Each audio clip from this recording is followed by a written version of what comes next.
ఎస్తేరు గ్రంథం 9వ అధ్యాయం.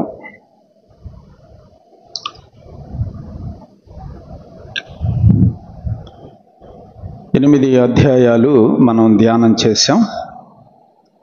ఈ రాత్రి 9వ అధ్యాయాన్ని మనం ప్రారంభం చేసి మొదటి 16 వచనాల వరకు ఉన్న సంగతులను మన ఆత్మీయ జీవితానికి ప్రయోజనకరంగా క్షేమాభివృద్ధిని కలిగించే తలంపులను మనం దేవుని ఆత్మ సహాయంతో ధ్యానం చేద్దాం. 8వ అధ్యాయంలో అహష్వేరోషు రాజు దగ్గర తాకీదులు వారు తీసుకున్నారు.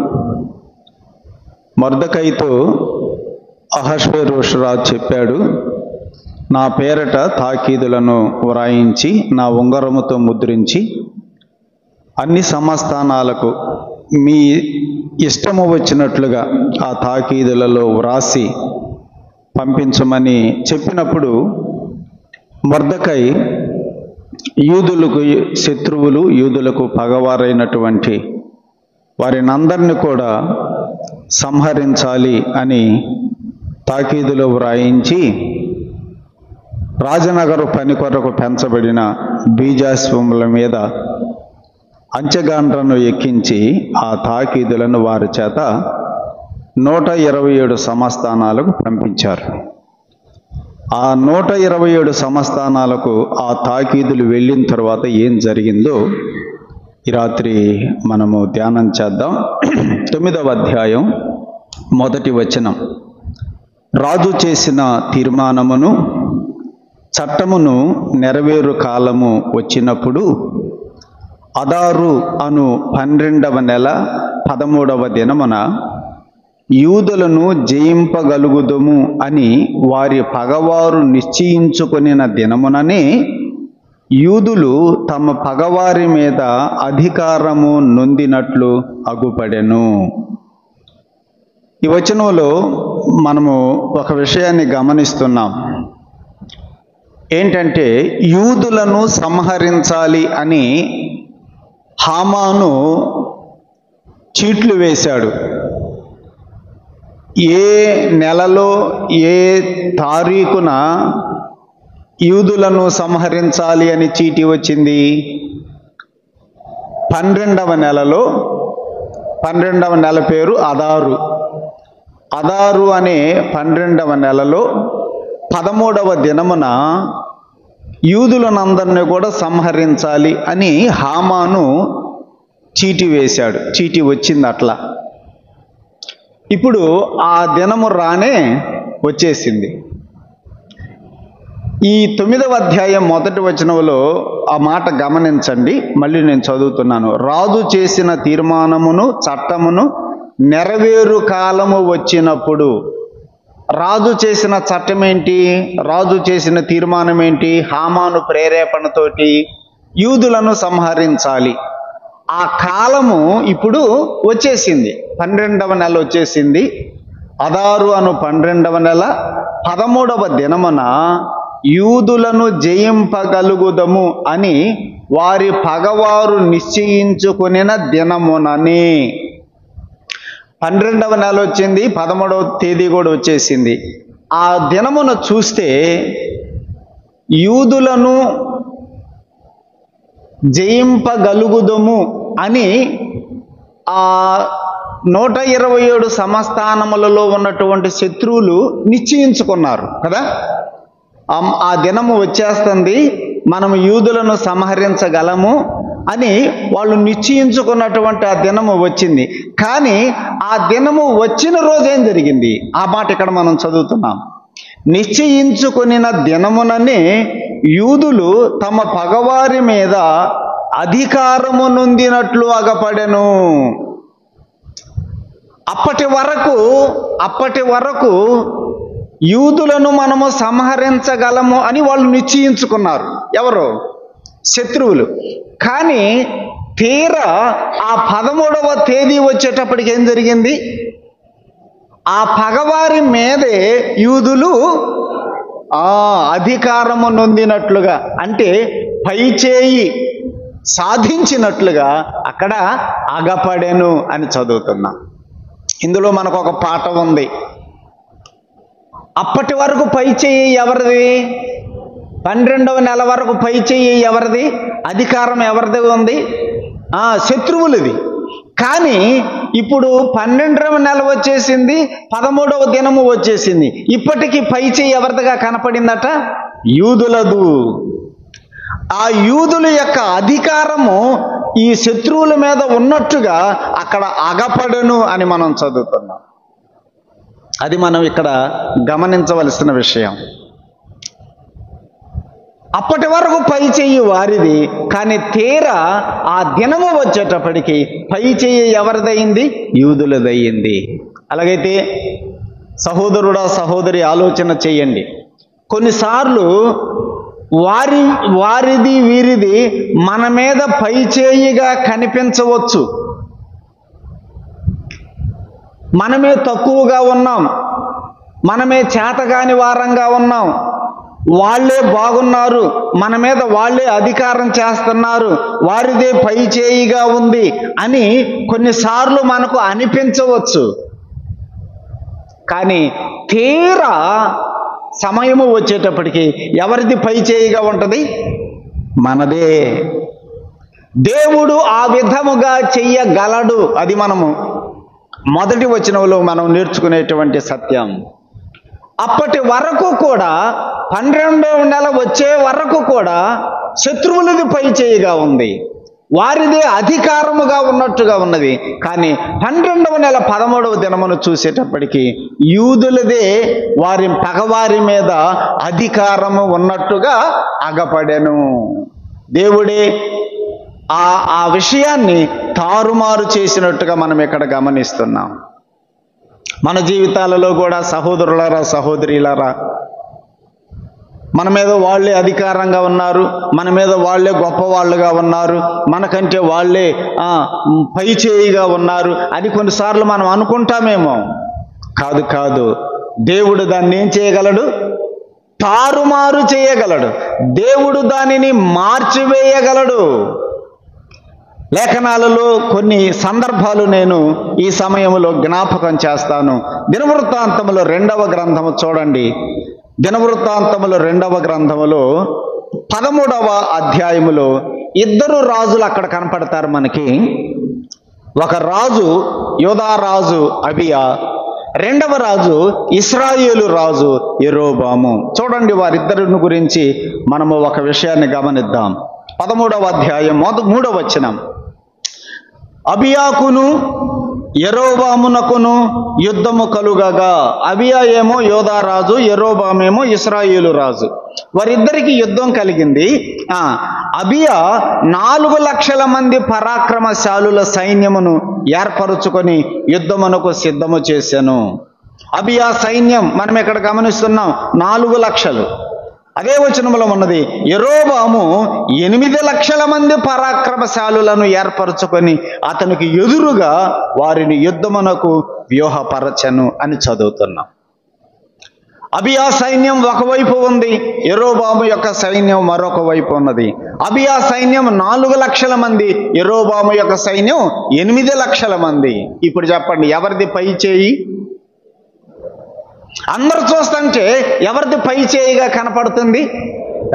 యెరోబాముదే పై చేయిగా ఉంది. ఇక అందరూ అనుకుంటున్నారు యెరోబామే గెలుస్తాడురా, యెరోబామే గెలుస్తాడురా అని అనుకున్నారు. కానీ గెలిచింది ఎవరు?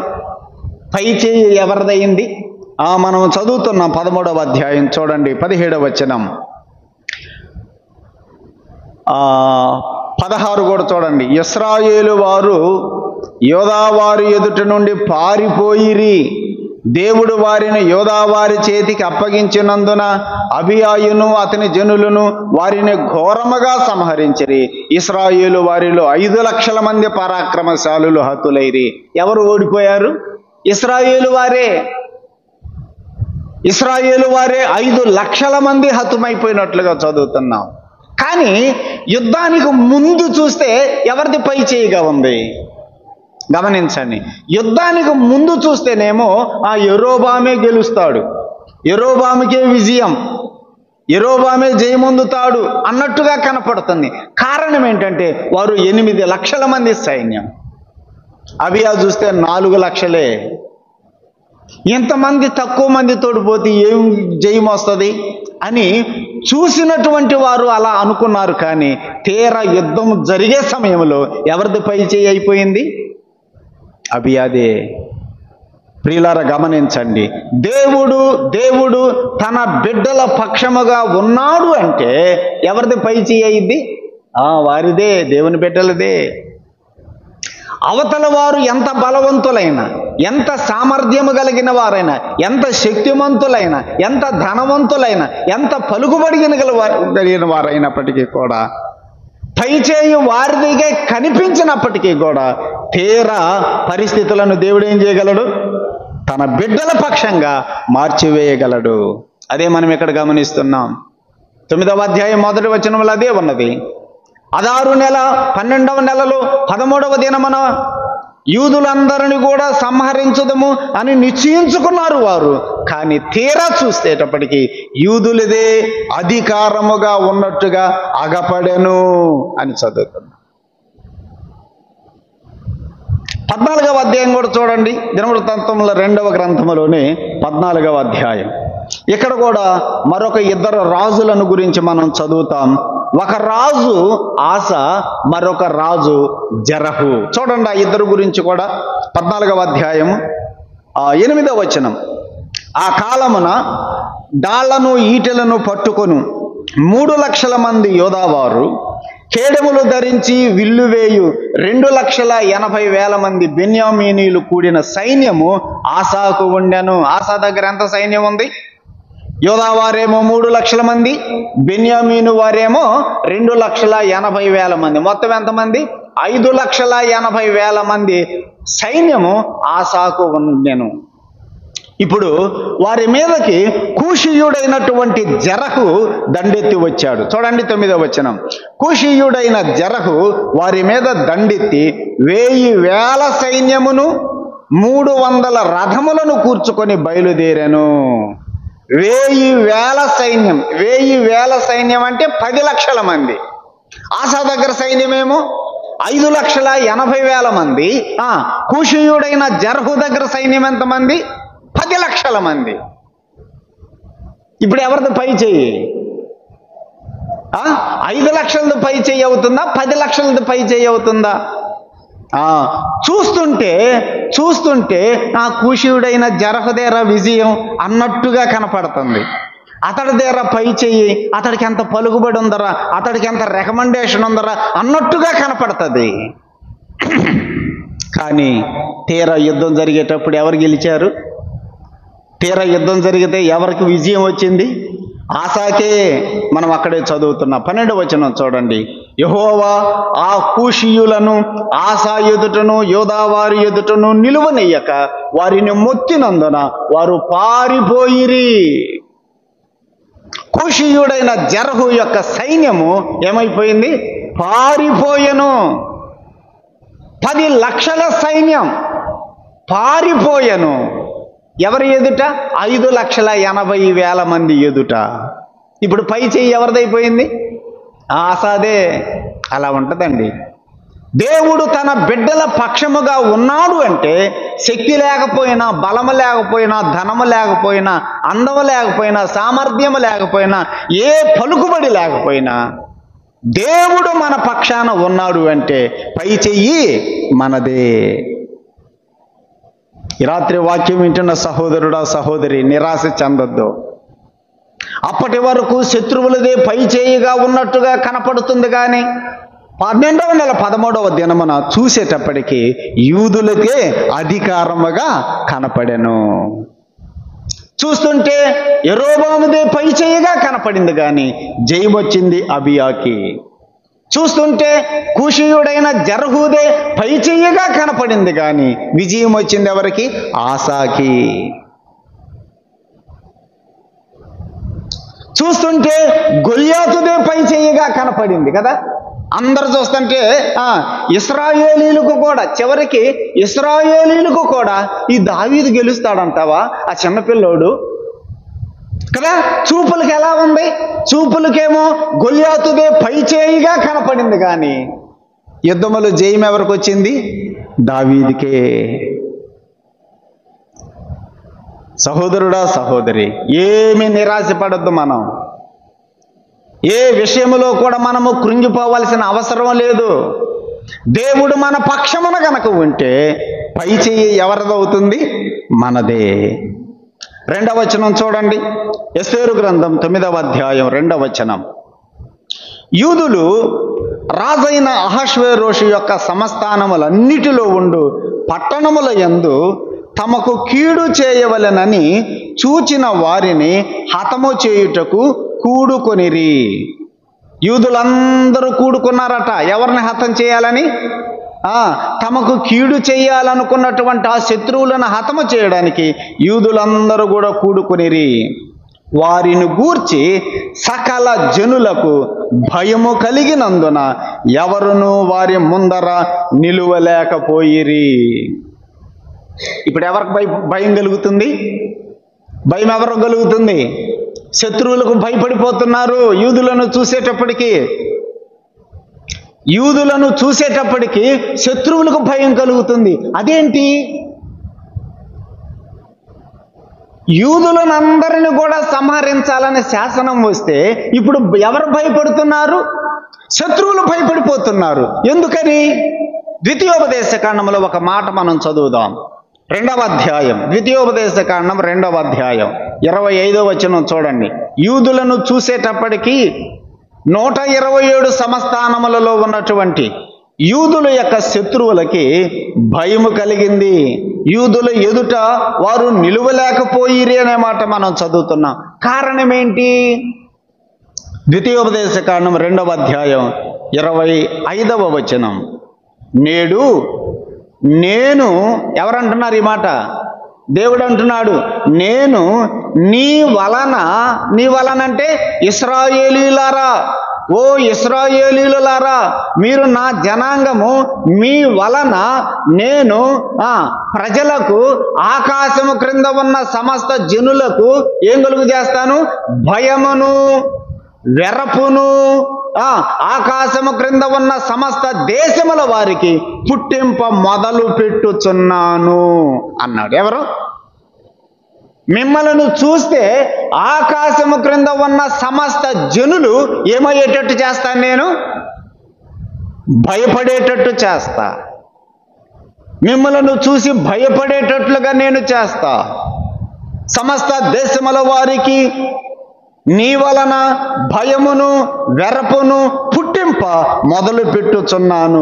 వారు నిన్ను గూర్చిన సమాచారము విని నీ ఎదుట వణకి మనోవేదన నొందుదురు అన్నాడు దేవుడు. విన్నారా? ఇశ్రాయేలీయులు పేరెత్తితేనే భూలోకములో ఉన్నటువంటి సమస్త జనువులు ఏమైపోతారట? భయపడిపోతారట, వణికిపోతారట, మనోవేదన చెందుతారట. అలాంటి భయము మిమ్మును గురించి నేను సమస్త జనులకు నేను పుట్టింప చేస్తా. ఇప్పటికీ కూడా కదా, ఇప్పటికీ కూడా ప్రపంచ దేశాలలో ఇశ్రాయేలు దేశము అంటే చెప్పండి, భయం ఉందా లేదా? ఇప్పటికీ కూడా ప్రపంచ దేశాలలో చిన్న దేశమైనటువంటి ఇశ్రాయేలీలంటే భయం, వణుకు. ఎందుకని? ఆ భయమును ఎవరు కలుగు చేస్తున్నారు? దేవుడే. యెహోషువ గ్రంథము చూడండి. యెహోషువ గ్రంథం 2వ అధ్యాయం 9వ వచనం. యెహోషువ గ్రంథం 2వ అధ్యాయం 9వ వచనం.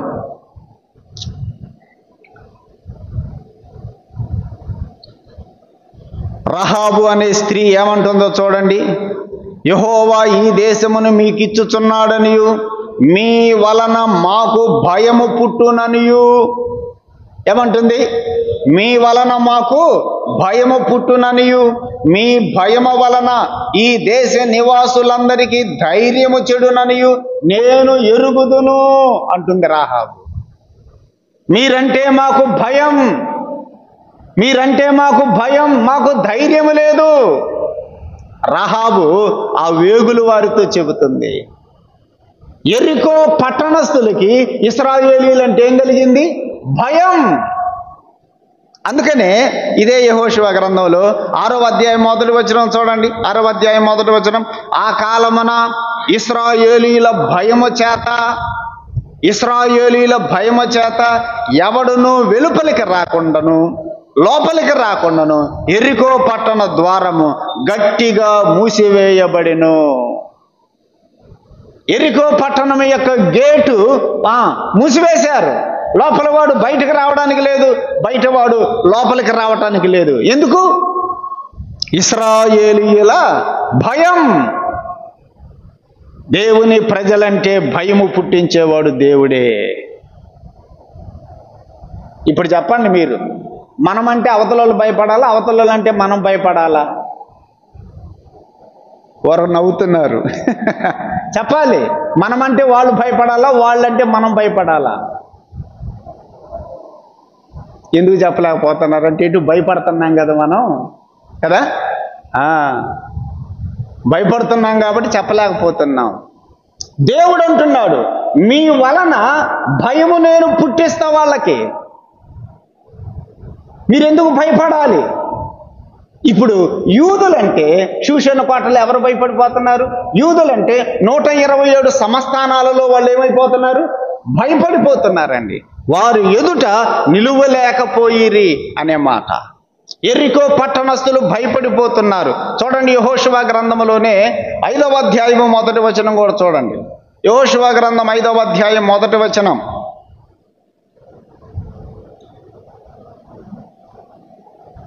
వారు దాటుతూ ఉండగా, అంటే యోర్దాను నదిని వారు దాటుతూ ఉన్నారు. యోర్దాను నదిని వారు దాటుతూ ఉండగా ఇశ్రాయేలీయుల ఎదుటి నుండి యెహోవా యోర్దాను నీళ్లను ఎండిపోయి చేసిన సంగతి, యోర్దానుకు పడమటి దిక్కున ఉన్న అమోరీయుల రాజులందరూ, సముద్రము నొద్దనున్న కనానీయుల రాజులందరూ వినప్పుడు వారి గుండెలు చెదరిపోయెను. ఇశ్రాయేలీయుల భయము చేత వారికి ధైర్యము ఏమీయూ లేకపోయెను. ఎవరు భయపడుతున్నారు ఇప్పుడు? యోర్దాను నదికి పడమర ఉన్న అమోరీ రాజులు భయపడుతున్నారు. సముద్రము నొద్దనున్న కనానీయుల రాజులందరూ కూడా ఏమైపోతున్నారు? ఇప్పుడు భయపడిపోతున్నారు. యెరికో పట్టణస్థులు భయపడిపోతున్నారు. అమోరీయుల రాజులు భయపడిపోతున్నారు. కనానీయుల రాజులు భయపడిపోతున్నారు. 9వ అధ్యాయంలో చూస్తే గిబియోను పట్టణస్థులు ఏమైపోయారు? భయపడిపోయి ప్రాణ భయము చేత మాయావేషం వేసుకొని వచ్చి యెహోషువతో ఏం చేసుకున్నారు? వాళ్ళు సంధి చేసుకున్నారు. గిబియోను నివాసులు భయపడిపోయారు. అమోరీయుల రాజులు భయపడిపోయారు. కనాను రాజులు భయపడిపోయారు. యెరికో పట్టణస్థులు భయపడిపోయారు. 10వ అధ్యాయం చూడండి. 10వ అధ్యాయం యెహోషువ గ్రంథం 10వ అధ్యాయం మొదటి వచనం, యెహోషువ హాయిని పట్టుకున్న సంగతిని, అతడు యెరికోను దాని రాజును నిర్మూలన చేసినట్టు హాయిని దాని రాజును నిర్మూలన చేసిన సంగతియు, గిబియోను నివాసులు ఇశ్రాయేలీయులతో సంధి చేసుకుని వారితో కలుసుకున్న సంగతియు యెరూషలేము రాజైన అదోనీసెదెకు వినినప్పుడు అతడును అతని జనులను మిగుల భయపడిరి. ఇప్పుడు ఎవరు భయపడుతున్నారు? యెరూషలేము రాజు అదోనీసెదెకు భయపడిపోతున్నాడు. దేవుడు ఇశ్రాయేలీయులంటే చెప్పండి, ఆకాశము క్రింద ఉన్న సమస్త దేశాల వారికి ఏం పుట్టిస్తున్నాడు? భయం. సహోదరులారా, సహోదరీలారా, దేవుని పిల్లలదే ఎప్పుడైనా పై చేయిగా ఉంటుంది. మొదటి వచనంలో మనం అదే నేర్చుకుంటున్నాం. కొన్నిసార్లు అవతల వారిది పై చేయిగా కనిపించినప్పటికీ సమయము వచ్చినప్పుడు ఆయన పిల్లలదే పై చేయి. 2వ వచనంలో మనం నేర్చుకుంటున్నాం, దేవుని పిల్లలు ఎవరికి భయపడవలసిన అవసరం లేదు.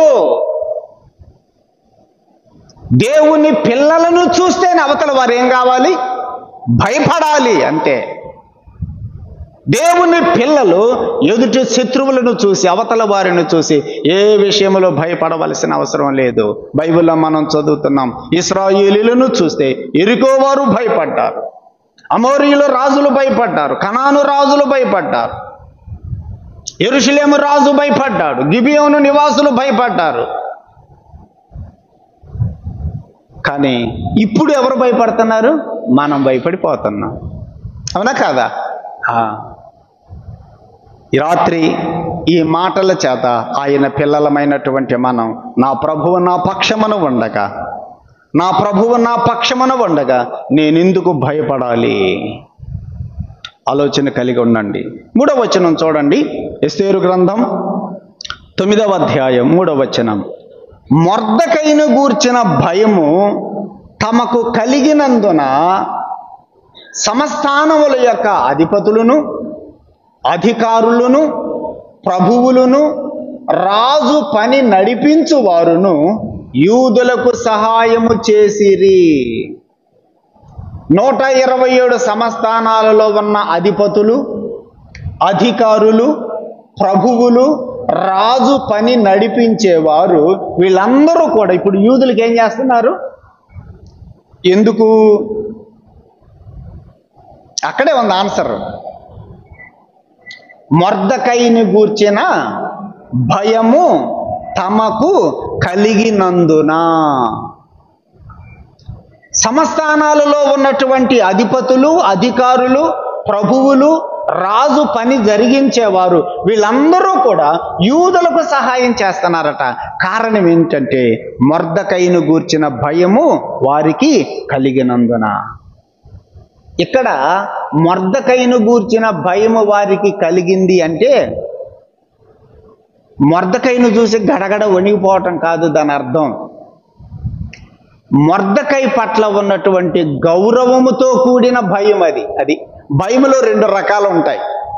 ఒకటేమో కొడతాడు అనే భయం. ఒకటే భయం, వాడు కొడతాడేమో, నన్ను చంపుతాడేమో, అది ఆ భయం. రెండవ భయం ఏంటిది? అవతల వ్యక్తి పట్ల ఉన్నటువంటి గౌరవము చేత కూడిన భయం. అది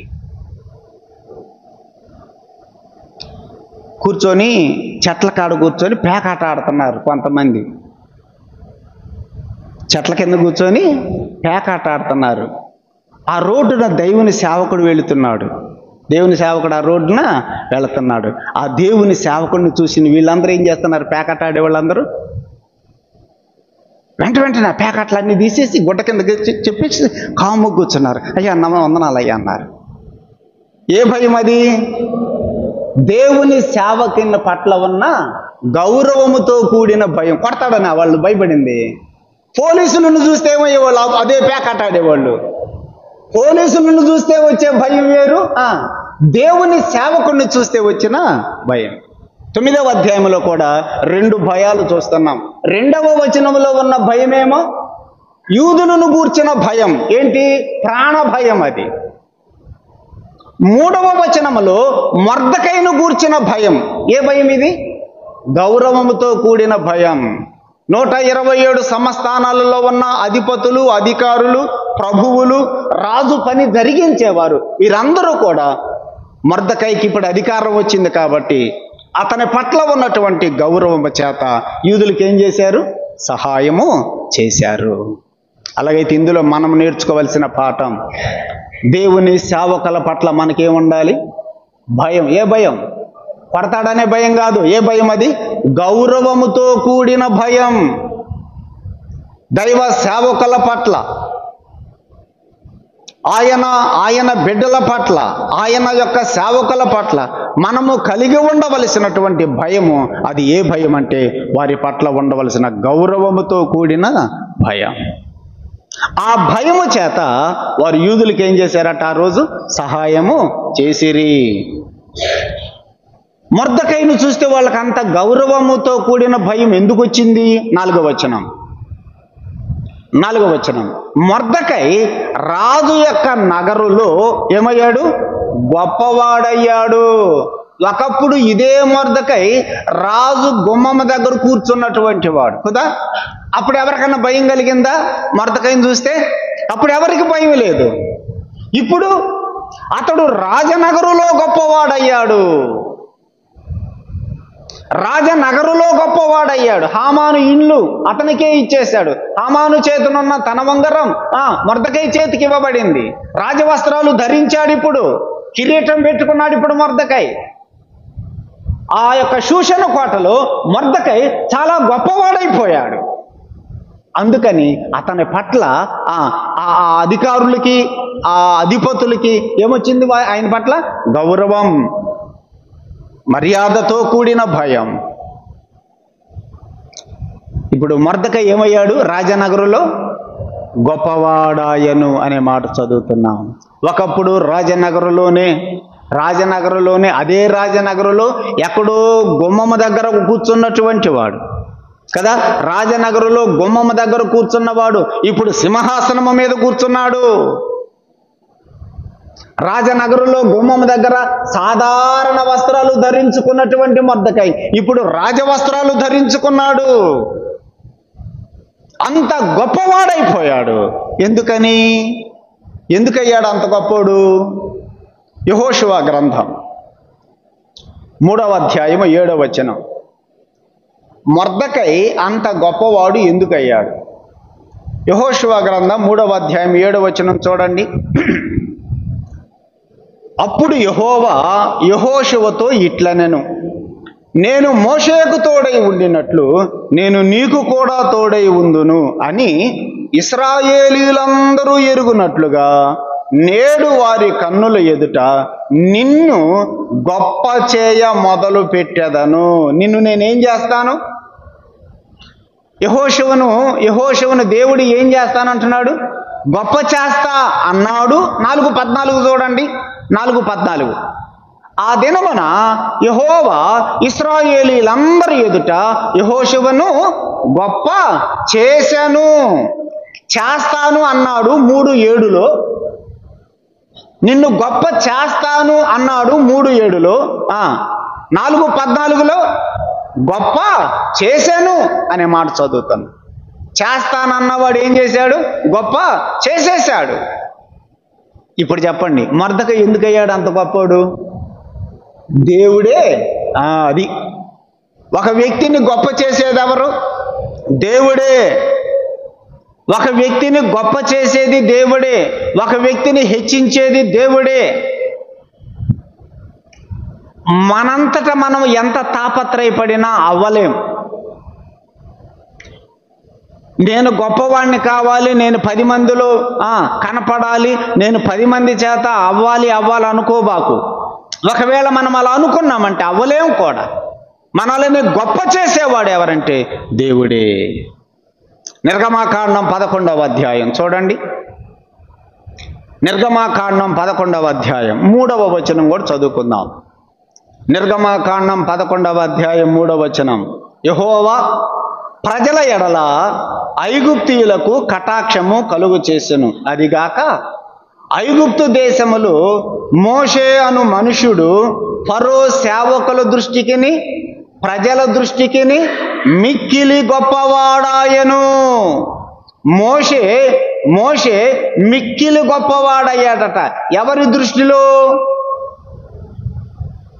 ఫరో సేవకుల దృష్టికిని ప్రజల దృష్టికిని ఐగుప్తు దేశములో ఉన్న ప్రజలందరి దృష్టిలో మోషే ఏమయ్యాడు? మిక్కిలి గొప్పవాడాయను. ఒకప్పుడు ఈ మోషే 40 సంవత్సరాల క్రిందట ఈ మోషే మిద్యాను దేశంలో ఏం చేసేవాడు? గొర్రెలను మేపుకున్నటువంటి వాడు మోషే. గొర్రెలను మేపుకున్న ఆ మోషే ఇప్పుడు ఐగుప్తు దేశములో ఫరో సేవకుల దృష్టిలోను ప్రజల దృష్టిలో కూడా మిక్కిలి గొప్పవాడాయను. ఎట్లయ్యాడు మిక్కిలి గొప్పవాడు? ఆన్సర్ ఏంటి? దేవుడే చేశాడు. యెహోషువ గ్రంథం 3:7 ఆన్సర్ అది. ఒక వ్యక్తిని గొప్ప చేసేది దేవుడే. దినవృత్తాంతముల మొదటి గ్రంథం చూడండి, 25వ అధ్యాయం. దినవృత్తాంతముల మొదటి గ్రంథం 25వ అధ్యాయం.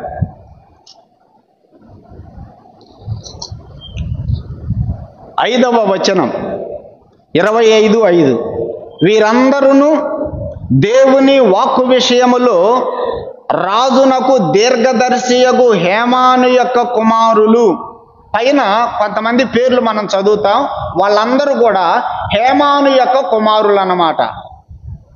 5వ వచనం నేను ఇప్పుడు చదువుతున్నాను. వీరందరూ అంటే 4వ వచనం నుంచి కొన్ని పేర్లు మనం అక్కడ చదువుతాం. హేమాను కుమారులైన అని ఉంది కదా, హేమాను సంబంధులలో హేమాను కుమారులైన బకియాహు, మత్తన్య, ఉజ్జియేలు, షెబూయేలు, ఎరీమోతు, హనన్య, హనాని, ఏలియత్త, గిద్దల్తి, రోమిప్తియజరు, హనన్య, హనాని, యబ్షేకాష, మల్లోతి, హోతీరు, మహాజియోతు అనువారు వీరందరూ దేవుని వాక్కు విషయములో రాజునకు దీర్ఘదర్శియగు హేమాను యొక్క కుమారులు.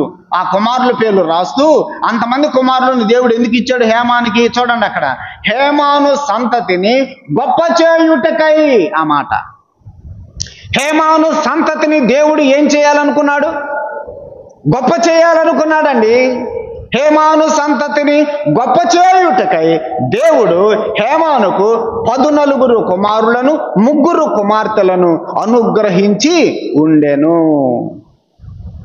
హేమాను సంతతిని ఏం చేయాలనుకున్నాడు? గొప్ప చేయాలనుకున్నాడు. అందుకని ఎంతమంది కుమారులను ఇచ్చాడు? 14 కుమారులను 3 కుమార్తెలను. అంటే కుమార్తెలను కూడా గొప్ప చేస్తాడు దేవుడు. ఆడపిల్లలు పుడితే కూడా గొప్ప చేస్తాడా? చేస్తాడు. అందుకని ఆడపిల్లలు పుట్టినా కూడా దిగులు పడవద్దు. మగ పిల్లలు పుడితే సంతోషం, ఆడపిల్లలు పుడితే దుఃఖం కాదు. ఇక్కడ హేమానుకి 3 కుమార్తెలను కూడా ఇచ్చాడు. ఎందుకు? అక్కడ ఉంది, హేమాను సంతతిని దేవుడు ఏం చేయాలనుకున్నాడు? గొప్ప చేయాలనుకున్నాడు. యెహోషువను గొప్ప చేశాడు, మోషేని గొప్ప చేశాడు, యోసేపును గొప్ప చేశాడు, దావీదును గొప్ప చేశాడు. దేవుడు తన భక్తులను తన యందు భయముతో విధేయతతో జీవించేటువంటి వారిని దేవుడు ఎప్పుడు విడిచిపెట్టడు. దేవుడు వారిని గొప్ప చేస్తాడు. మొర్దెకై రాజనగరులో ఏమయ్యాడు? గొప్పవాడాయను. అందుకని ఆ అధికారులకి అధిపతులకి అతని పట్ల భయం కలిగింది, గౌరవముతో కూడిన భయం. 4వ వచనం చూడండి, 4వ వచనం, మొర్దెకై రాజనగరులో గొప్పవాడాయను. తర్వాత, ఈ మొర్దెకై అనువాడు అంతకంతకు గొప్పవాడగుట చేత. ఒకేసారి అయ్యాడా గొప్పవాడు? కాదు. ఎట్లా అయ్యాడట? అంతకంతకు అనే మాట, అంతకంతకు గొప్పవాడు అయ్యాడు. ఒకేసారి మనం కూడా గొప్పవాళ్ళం కాలేము. ఒక గొప్పతనం మనకు రావాలంటే అది ఒకేసారి కాదు. ఎట్లా వస్తుంది? అంతకంతకు అంటే క్రమక్రమంగా. మనము సమూయేలు 2వ గ్రంథములో కూడా సౌలు కుటుంబమును గురించి, దావీదు కుటుంబమును గురించి ఎట్లాంటి మాట చదువుతాం కదా. సౌలు కుటుంబం ఏమైపోయింది? నీరసిల్లెను. దావీదు కుటుంబం ఏమైంది? అంతకంతకు ప్రబలెను అని ఉంది. ఆ పదం అంతకంతకు అనే మాట. దేవుడు తన బిడ్డలను క్రమక్రమంగా ఏం చేస్తాడు?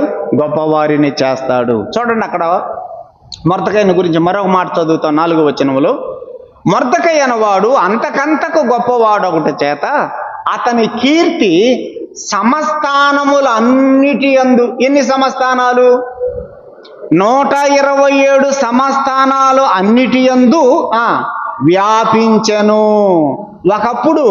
ఒకప్పుడు ఆ మొర్దెకై అనేవాడు ఆ గుమ్మం దగ్గర కూర్చున్న వాళ్ళకే తెలుసు. మొర్దెకై ఎంతమందికి తెలుసు? ఆ రాజనగర్ దగ్గర గుమ్మం దగ్గర కూర్చున్న వాళ్ళకే తెలుసు. ఇప్పుడు ఎంతమందికి తెలిసింది మొర్దెకై అంటే ఎవరు? 127 సంస్థానాలు. హిందూ దేశము మొదలుకొని కూషు దేశము వరకు ఉన్నటువంటి 127 సంస్థానాలకి తెలిసిపోయింది. ఎవరు? మొర్దెకై. అతని కీర్తి 127 సంస్థానాలకు ఏమైందట? వ్యాపించెను.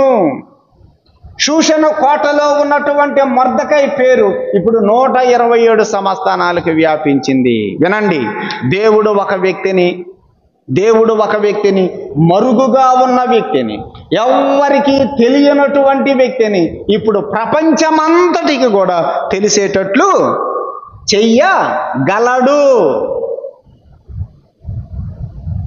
అతని కీర్తి 127 సంస్థానములకు వ్యాపించను అనే మాట మనం చదువుతున్నాం. యెహోషువ గ్రంథం 6వ అధ్యాయం 27వ వచనం చూడండి. యెహోషువ గ్రంథం 6వ అధ్యాయము 27వ వచనం. అక్కడ ఎవరి గురించి చదువుతున్నాం? యెహోషువ గురించి చదువుతున్నాం. ఏమనుందో చూడండి. యెహోవా యెహోషువకు తోడై ఉండెను గనుక అతని కీర్తి దేశమందంతటా వ్యాపించెను. ఎంతవరకు వ్యాపించిందట? దేశమందంతటా వ్యాపించెను. కనాను దేశమంతా వ్యాపించింది యెహోషువ పేరు. యోర్దాను నదికి తూర్పు వైపున, యోర్దాను నదికి పడమర వైపున ఆ కనాను దేశమంతా కూడా యెహోషువ పేరు వ్యాపించింది. ఒకప్పుడు ఈ యెహోషువ ఎవరు? మోషే చేతుల మీద నీళ్లు పోసినోడు. ఎవరు యెహోషువ? ఒకప్పుడు మోషేకి పరిచారకుడు. మోషే అన్నం తింటే ప్లేట్ తీసి వేసినవాడు. మోషే అన్నం తింటే ఆయన చేతుల మీద నీళ్లు పోసినవాడు. ఇప్పుడు అదే యెహోషువ కనాను దేశమందంతటా కూడా అతనికి కీర్తి ఏమైందట? వ్యాపించెను. మొర్దెకై పేరు 127 సంస్థానాలకు వ్యాపించింది. యెహోషువ పేరు కనాను దేశమంతటా కూడా వ్యాపించింది. దినవృత్తాంతముల మొదటి గ్రంథం 14వ అధ్యాయం. దినవృత్తాంతముల మొదటి గ్రంథం 14వ అధ్యాయం 17వ వచనం చూడండి. దినవృత్తాంతముల మొదటి గ్రంథం 14వ అధ్యాయము 17వ వచనం. అక్కడ దావీదు గురించి మనం చదువుతాం. చూడండి ఏమందో. కాబట్టి దావీదు కీర్తి. ఎవరి కీర్తి? ఇప్పటి వరకు మొర్దెకై కీర్తి చదివాం, యెహోషువ కీర్తి చదివాం, ఇప్పుడు దావీదు కీర్తి. చూడండి, దావీదు కీర్తి ఇశ్రాయేలీయుల ప్రదేశముల అందంతటా ప్రసిద్ధి ఆయను. ఎంతవరకు పేరు పోయిందట దావీదుది? అతని కీర్తి ఇశ్రాయేలీయుల ప్రదేశములందంతటా, ఇశ్రాయేలు దేశమంతా కూడా, దాను మొదలుకొని బేర్షెబా వరకు కూడా అతని కీర్తి మొత్తము కూడా వ్యాపించింది. మొర్దెకై కీర్తి, యెహోషువ కీర్తి, దావీదు కీర్తి. ఇప్పుడు సొలొమోను కీర్తి గురించి చదువుదాం. చూడండి, రాజుల మొదటి గ్రంథం 4వ అధ్యాయం. రాజుల మొదటి గ్రంథం 4వ అధ్యాయం. సొలొమోను కీర్తి గురించి కూడా మనము వాక్యములో గమనిస్తున్నాం. రాజుల మొదటి గ్రంథం 4వ అధ్యాయము 31వ వచనం, 31 లేదా 29 కూడా చదువుతున్నా. దేవుడు జ్ఞానమును బుద్ధిని వర్ణింప శక్యము కాని వివేచన గల మనసును సొలొమోనుకు దయచేసెను. దేవుడు అంత జ్ఞానం ఇచ్చాడు కాబట్టి ఇప్పుడు సొలొమోను కీర్తి గురించి చూడండి. 31వ వచనం, 31వ వచనం చివరి 2 లైన్లు చదువుతున్నా. అతని కీర్తి చుట్టూ ఉన్న జనములన్నిటిలో వ్యాపితమాయను. సొలొమోను కీర్తి ఎంతవరకు వెళ్ళిపోయిందట? సొలొమోను కీర్తి చుట్టూ ఉన్నటువంటి జనములన్నిటిలో కూడా వ్యాప్తమైన. అంటే దాని అర్థం ఇశ్రాయేలు దేశము చుట్టూ ఉన్నటువంటి ఇంకా ఎన్ని దేశాలు ఉన్నాయో అన్ని దేశాలకు వెళ్ళిపోయింది. అందుకనే కదా ఆఫ్రికా ఖండంలో ఉన్న షేబా దేశపు రాణి ఇశ్రాయేలు దేశానికి వచ్చింది. అతని కీర్తి ప్రపంచం అంతటిలో ఉన్నటువంటి దేశాలకు కూడా వ్యాపించినట్లుగా మనం చదువుతున్నాం. ఈ రాత్రి నేను ఈ మాటలు ఎందుకు చెప్తున్నానంటే, ఆయన యందు విశ్వాసం, ఆయన యందు భయము, ఆయన యందు భక్తి. అయ్యా వినండి, దేవుడంటే వినయ విధేయతలు భయభక్తులు కలిగి నమ్మకంగా యథార్థంగా ఆయనకు సంతోషకరమైన జీవితము జీవించేటువంటి తన బిడ్డలను దేవుడు గొప్ప చేస్తాడు. వారి యొక్క కీర్తిని దేశాలకు కూడా వ్యాపింపచేస్తాడు.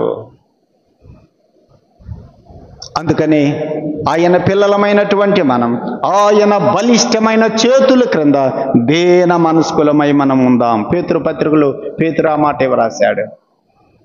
తగిన సమయమందు దేవుడు నిన్ను హెచ్చించునట్లుగా తగిన సమయంలో దేవుడి నిన్ను గొప్ప చేయునట్లుగా ఆయన బలిష్టమైన చేతుల క్రింద నీవు దీన మనసు కలిగి ఉండు. నీ మనసు దీన మనసేనా? తగ్గించుకునే మనసేనా?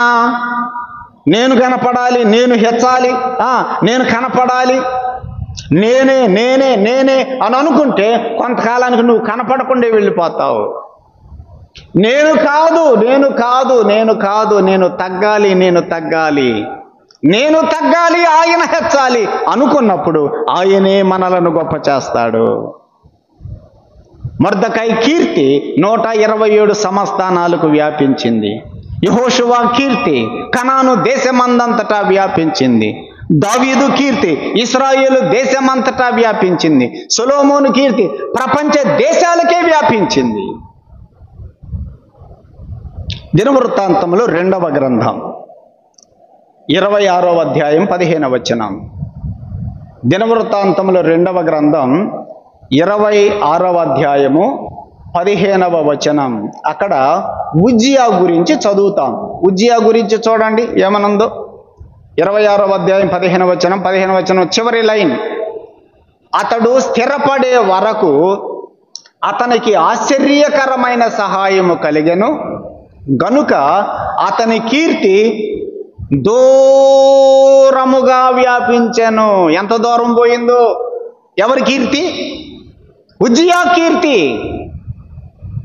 ఉజ్జియా యొక్క కీర్తి ప్రతిష్టలు, ఆయన పేరు, ఆయన గొప్పతనం చాలా దూరం వరకు కూడా వ్యాపించినట్లుగా మనం ఇక్కడ చదువుతున్నాం. చివరిగా మత్తయి సువార్త 4వ అధ్యాయము 24వ వచనం. మత్తయి సువార్త 4వ అధ్యాయము 24వ వచనం. ఆయన కీర్తి సిరియా దేశమంతటా వ్యాపించెను. ఎవరి కీర్తి? యేసు ప్రభువు కీర్తి. యేసు ప్రభువు యొక్క కీర్తి సిరియా దేశమంతటా వ్యాపించెను. అది ఎప్పుడు? మొదటి శతాబ్దంలో సంగతి.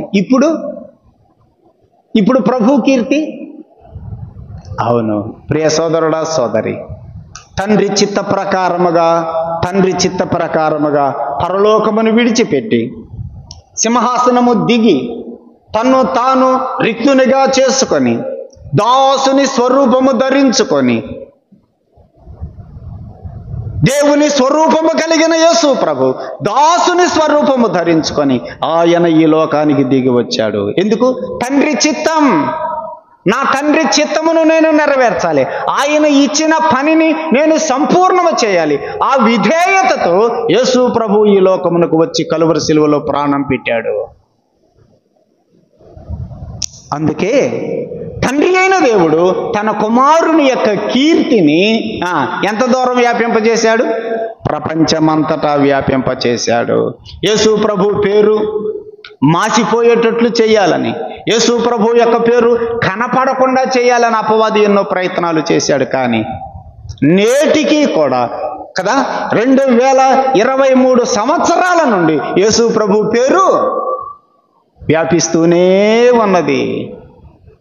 ఈ రాత్రి నేను జ్ఞాపకం చేసే పాఠం ఏంటంటే, ఎవరి కీర్తిని దేవుడు వ్యాపింపచేస్తాడు? ఎవరికి దేవుడు గొప్ప పేరు తెస్తాడు? ఎవరిని దేవుడు గొప్ప చేస్తాడు? ఎవరినండి? ఆయన చిత్త ప్రకారంగా జీవించే వారిని, ఆయనకి ఇష్టమైన జీవితం జీవించే వారిని,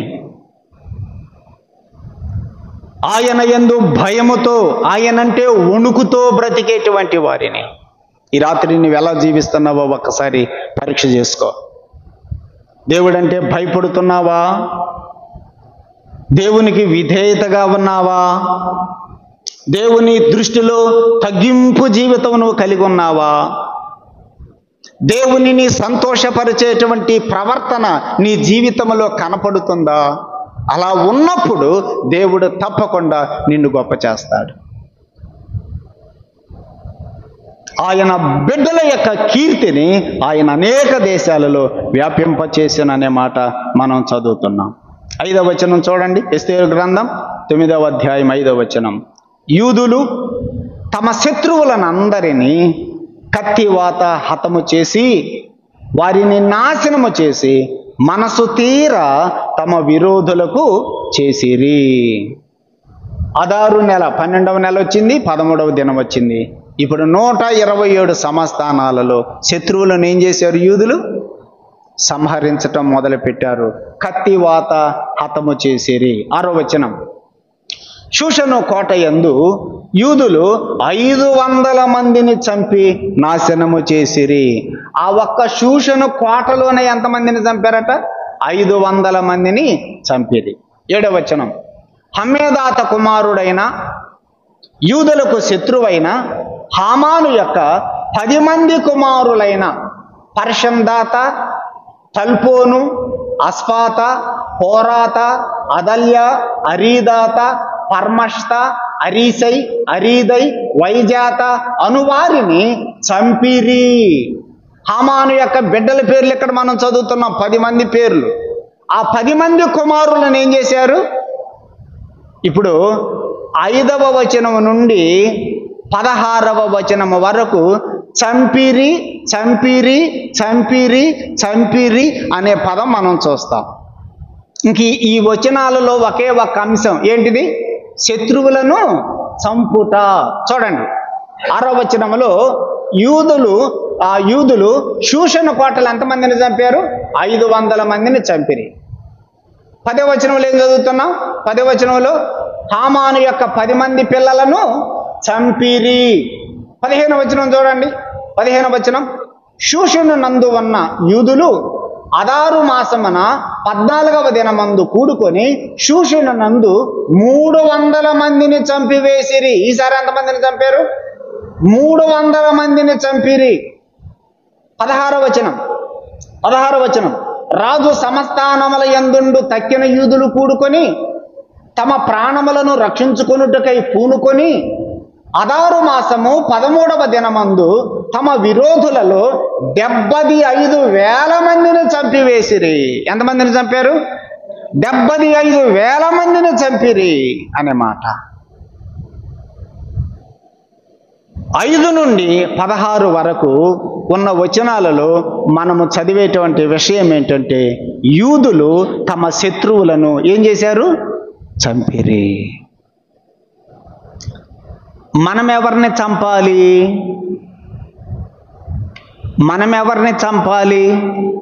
మనము కూడా మన శత్రువులను చంపాలి.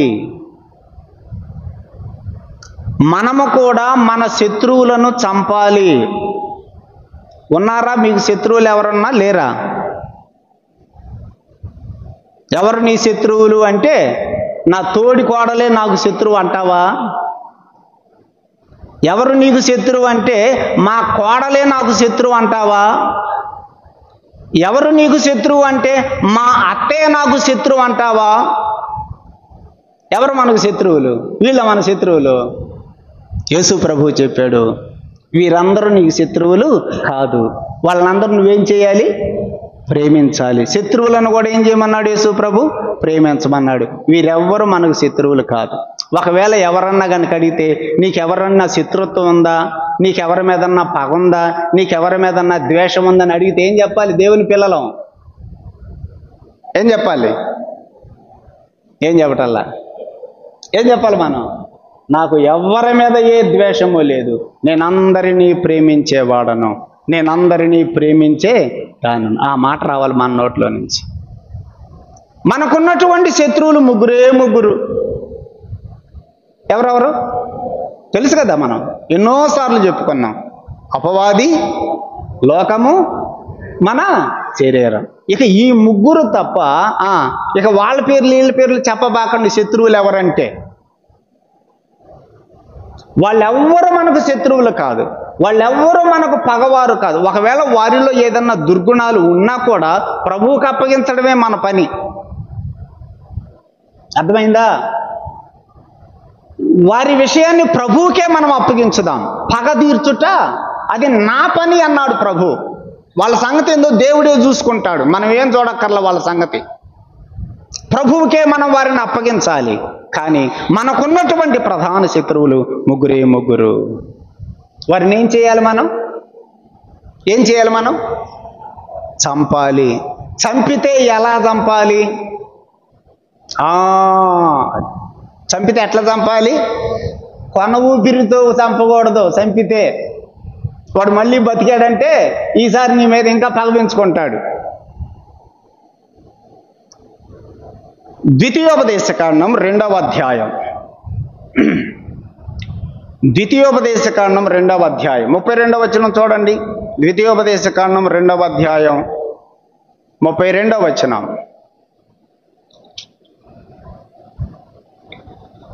2:32. సీహోనును అతని సమస్త జనమును యాహసులో యుద్ధము చేయుటకై మనకు ఎదురుగా బయలుదేరి రాగా మన దేవుడైన యెహోవా అతనిని మనకు అప్పగించెను గనుక మనము అతనిని, అతని కుమారులను, అతని సమస్త జనమును హతము చేసి ఆ కాలమున అతని సమస్త పురములను పట్టుకొని ప్రతి పురమును, అందలి స్త్రీ పురుషులను, పిల్లలను శేషము లేకుండా నాశనము చేసితిమి. చంపితే ఎట్లా చంపాలి? చంపితే మనం ఎట్లా చంపాలండి? మన శత్రువులను ఎట్లా చంపాలి? శేషము ఏమీయూ లేకుండా నాశనము చేసితిమి అన్నాడు మోషే ఇశ్రాయేలీలతోటి. 3:3 చూడండి. ఇదే ద్వితీయోపదేశకాండంలోనే 3:3. మన దేవుడైన యెహోవా బాషాను రాజైన ఓగును అతని సమస్త జనమును మన చేతికి అప్పగించెను. అతనికి శేషము ఏమీయూ లేకుండా అతనిని హతము చేసితిమి. అమ్మా వింటున్నావా? సహోదరుడా వింటున్నావా? శత్రువులను చంపితే ఎట్లా చంపాలి మనం? శేషము ఏమీ లేకుండా చంపాలి. అది మన పాఠం. ఇంకంతే. ఇక ఈ వచనం మీద ఎన్ని రెఫరెన్సులు చూపించమంటారు నన్ను? యెహోషువ గ్రంథం కూడా చూడండి ఒకసారి. యెహోషువ గ్రంథం 10వ అధ్యాయం. యెహోషువ గ్రంథం 10వ అధ్యాయం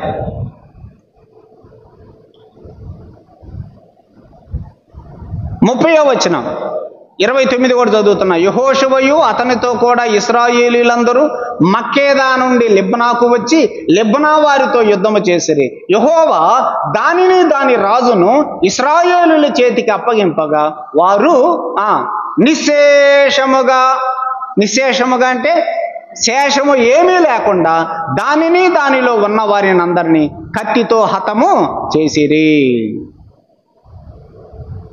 33వ వచనం.